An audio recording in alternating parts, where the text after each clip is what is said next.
I was told I could say something, only this much. It's my party and I can say as much as I want.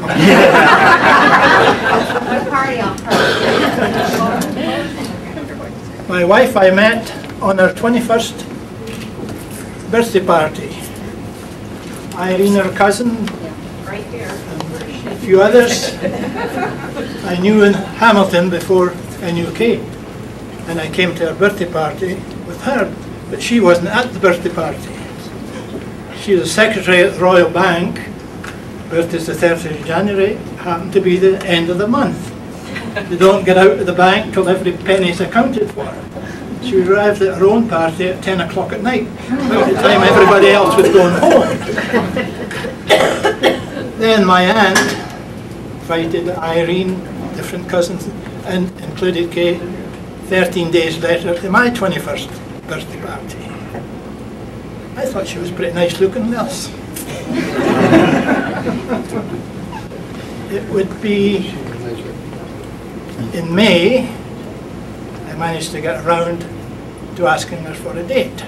I'd been down at the farm in Wellfline a few times between those dates, but we decided we were going to go on Blossom Sunday to Niagara Falls for a bus trip. And she was going to bring sandwiches.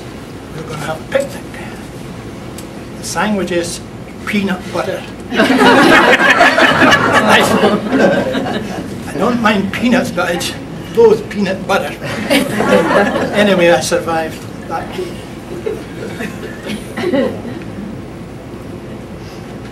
Then we kind of dated back and forth, went dancing, Brandon, different other places, but never really could dance close together because my dancing was Highland, not the Highland thing. They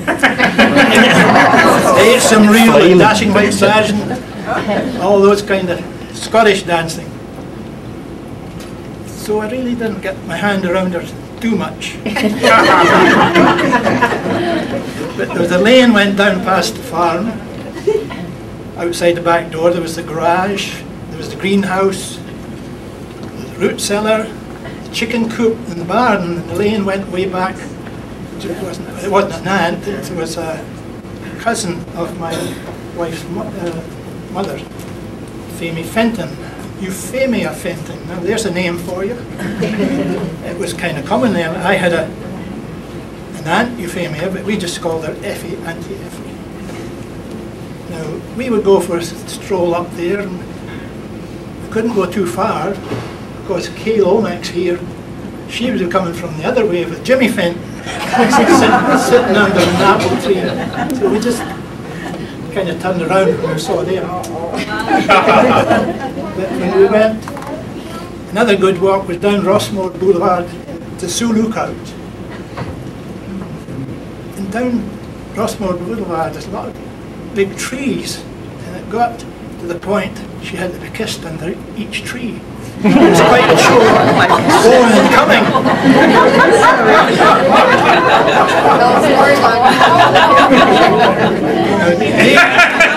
Davidson's, and you would know Errol, maybe half a dozen boarders. Sunday, all the relations come from Hamilton. There would be as many as 20 people sometimes, and 25 for supper on a Sunday night.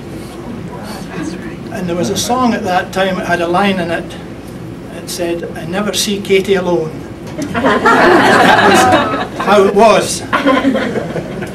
But as time went on, my uncle and I, we bought an old Christie's bread van, so I had wheels. Some people in later years called them bedrooms on wheels. And we got down to Sioux Lookout, summer or winter, and to watch the moon come out. Sliding door behind the passenger seat where they could get into the back of the van, but they never could entice her back there at all. What are you blushing for? But by August, in fact, last night, 61 years since I proposed to her. was out behind the house, in the dark, beside the chicken coop. Now, there's not many people they were beside the chicken coop. Then it was a trip over to Bill's to get an engagement ring. He's a diamond setter. He always had ones that he had chipped by mistake. So the engagement ring with 3 big chipped diamonds across the top. That was in August. And we were planning to build a house about that time. We had the lot, we had the experience to do it, my uncle and I, but we needed a mortgage. An old couple, Roy Cairns and his wife, had owned the farm before the Davidsons, and they gave out private mortgages. I don't know how many times we went up to the house on Branch Street near the railway tracks and played Chinese checkers. We never seemed for a long time to get the courage to ask for a mortgage. I always remember Roy Cairns make a move in the board Chinese. He would say, "That's a proper stopper." But we got our mortgage, all 5,500 of it. Interest rate would be 5 or 6%, more than it is today. Payable twice a year in April and October. It amounted to about $165, $175, and we would get it renewed. We were getting draws, building the house. I was putting shingles on the roof. Roy Cairns drove down Branch Street. There was a gas station at the end. He turned into the gas station, turned off the key, and died. No more mortgage draws.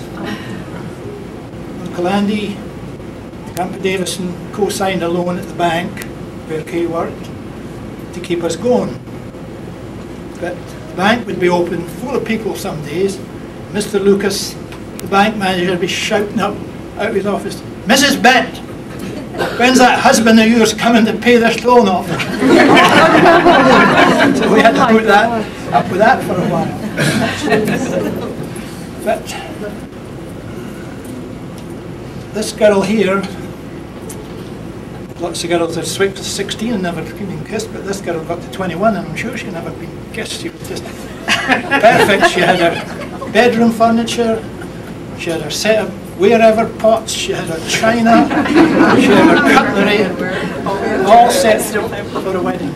So we got our house, and as time went on, I would get my hand around her, and accidentally one night touched her on the breast.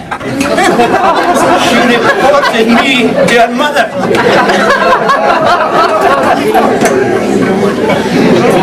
Her mother told her, "Well, it's just something boys do, they're just being friendly."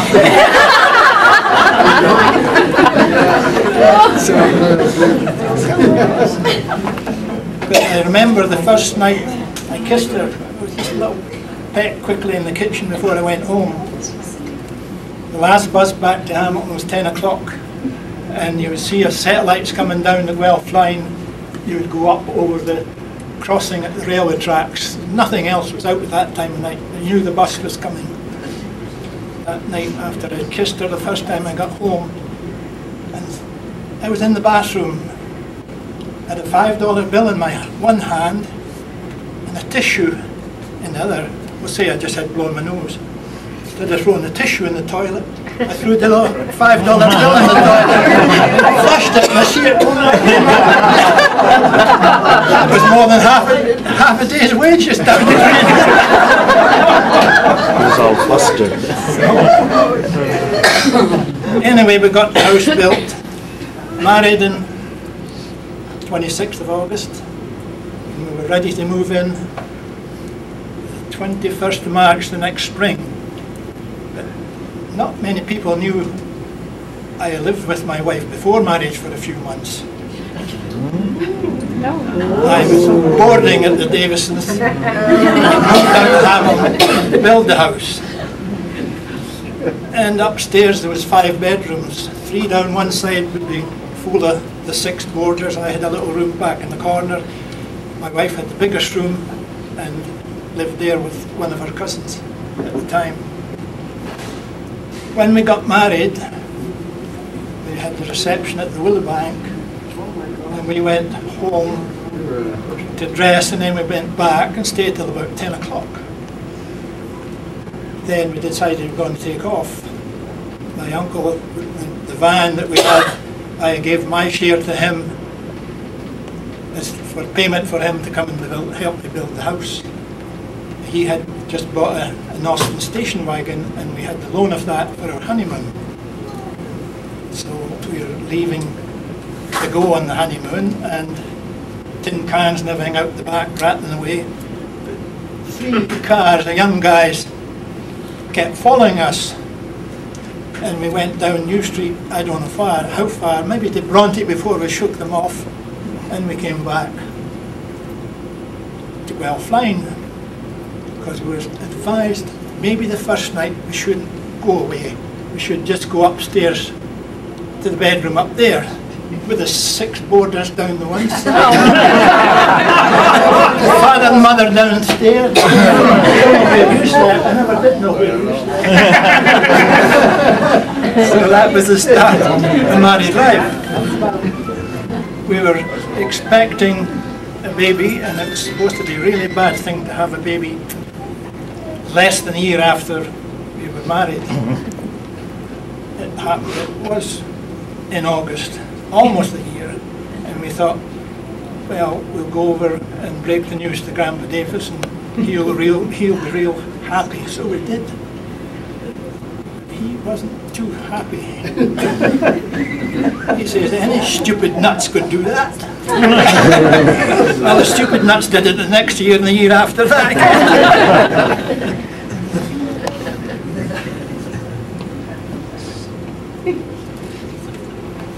So that's when the third one was when Kathy was born, your hostess today.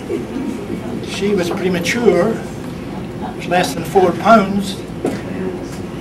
We had lost 2 babies, and Kay got home from the hospital, but Kathy had to stay in for 5 weeks, and we were told we could only see her on Sunday, once a week. She got home on the Thursday. We went in on the Sunday, and we were turned away because we'd already seen her that week. That was a disappointment.